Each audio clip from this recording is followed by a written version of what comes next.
In the dimly lit corners of a smoky Parisian café, Jean sits alone, his ink-stained hands furiously scribbling notes on the concept of radical freedom.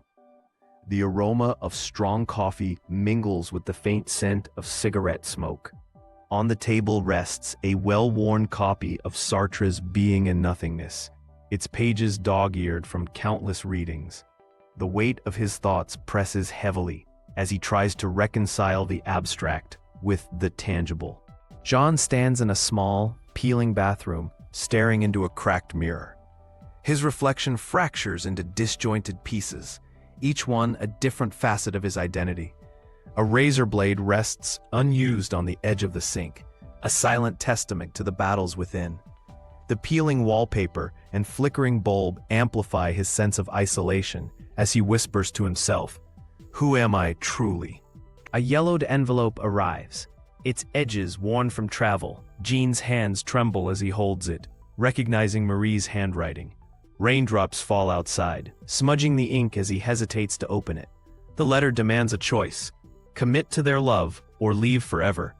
The weight of responsibility clashes with his philosophical ideals, leaving him paralyzed. On the foggy expanse of Pont Neuf, Jean paces back and forth, his shadow splitting into two directions.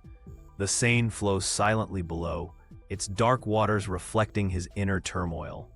The choice looms large: visit Marie or flee the city entirely. The bridge becomes a metaphor for his divided soul, torn between love and freedom.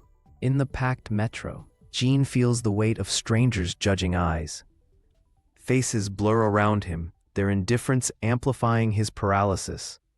He clutches a suitcase, unsure whether it's packed or unpacked, symbolizing his indecision. The urban anonymity mirrors his inner chaos as he whispers, "Is this what freedom feels like?"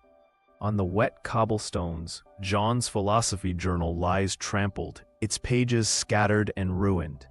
A stray dog sniffs at the pages, indifferent to their significance. The loss of his notebook symbolizes the abandonment of his ideals, a consequence of his inability to choose. He stares at the mess, feeling the weight of his indecision. In a dimly lit bar, Jean numbs himself with whiskey, mocking his own pursuit of authenticity. Empty glasses line the table, and the bartender shrugs indifferently. The alcohol dulls the pain but deepens his existential crisis. He mutters, "Freedom is just another cage," as the weight of his choices presses down. In a nightmare, Jean falls endlessly, with no ground or sky in sight. Sartre's words echo in the void: "Man is condemned to be free." The sensation of falling mirrors his existential dread, as he realizes there is no escape from the burden of choice. He wakes in a cold sweat, the nightmare lingering. At sunrise, Jean stands in his attic holding Marie's letter. With trembling hands, he sets it aflame in a tin can, the flames consuming her words. His hollow eyes reflect the fire as he chooses solitude over love. The act is both liberating and devastating, a final embrace of his self-imposed freedom. Back in his attic, Jean sits alone, a single chair facing the wall. Dust motes float in the sunlight, and the room is eerily silent. He laughs, then cries, the weight of his choices crushing him. Freedom, once a lofty ideal, now feels like a prison. The room becomes a metaphor for his soul, empty and confined.